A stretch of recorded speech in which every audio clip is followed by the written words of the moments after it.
का काल भैरव रूप।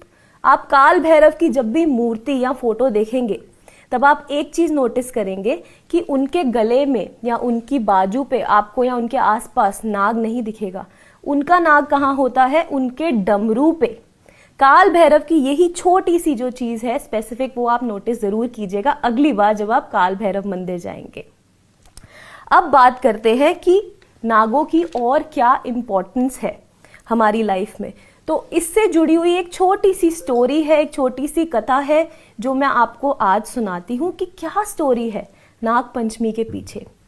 तो सबसे पहले प्रजापति दक्ष का नाम तो आप सबने सुना ही होगा। उनकी पुत्रियों का विवाह हुआ था, उसमें से एक पुत्री का नाम था नद्रु और उनको बाद में नाग माता नद्रु के नाम से जाना जाता था। उनको एक ऋषि ने बहुत अवतार दिया था, उनकी एक विश पूरी करी गई थी जो उन्होंने खूब सारी तपस्या मेडिटेशन करके मांगा था। तो उनको जो वरदान मिला था, तो उनसे पूछा आपको वरदान में क्या चाहिए? तो उन्होंने बोला मुझे 100 नाग पुत्र चाहिए, 100 स्नेक जैसे बच्चे जो कि नाग भी बन सकते हैं और ह्यूमन रूप भी ले सकते हैं। अब वो 100 नागों के जो उनके पुत्र थे वो बहुत ही धर्म वाले थे। जब अमृत मंथन हुआ तो अमृत मंथन के समय बहुत सारी चीजें निकल के बाहर आई कलश से। उसमें से एक चीज थी सफेद घोड़ा, प्योर वाइट हॉर्स। उसको अब नद्रु के मन में आया छल, वो किसी को अपना दास बनाना चाहती थी। तो उन्होंने बोला कि वह सफेद घोड़ा जो है आप ध्यान से देखिए, उसके ऊपर सारे बाल काले हैं।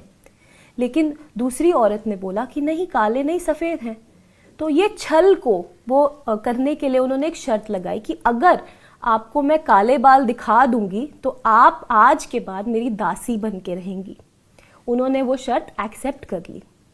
तब वो अपने पुत्रों के पास जाके कहती हैं कि आप अपना रूप इतना छोटा धारण कर लीजिए कि आप उस घोड़े के बाल बन जाइए, 100 के 100 पुत्र। तब उन्होंने अपनी माताश्री को मना कर दिया। उन्होंने बोला कि हम ये अधर्म नहीं करेंगे, हम अपने एथिक्स के खिलाफ नहीं जाएंगे, हम ये चीज को सपोर्ट नहीं करेंगे। तब नद्रु माता ने, जो नाग माता नद्रु है, उन्होंने अपने पुत्रों को श्राप दे दिया था कि पांडव के समय में एक राजा आएगा जो कि सर्प यज्ञ करेगा और उस यज्ञ में आप सब भस्म होके मर जाएंगे। इस चीज से टेंशन में आके, परेशान होके वो सारे के सारे पुत्र, वासुकी उनका हेड था, वो उन सबको लेके गए ब्रह्मदेव के पास।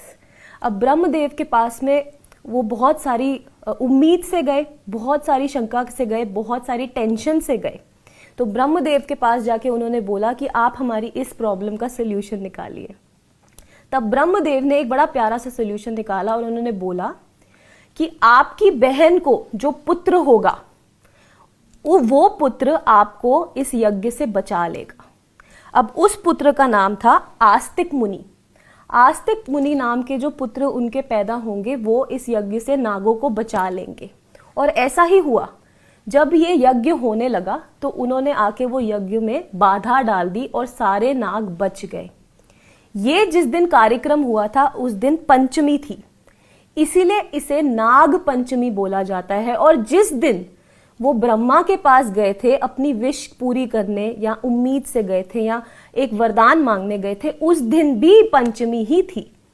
इसीलिए इस डेट को नाग पंचमी के नाम से जाना जाता है और सेलिब्रेट किया जाता है। नाग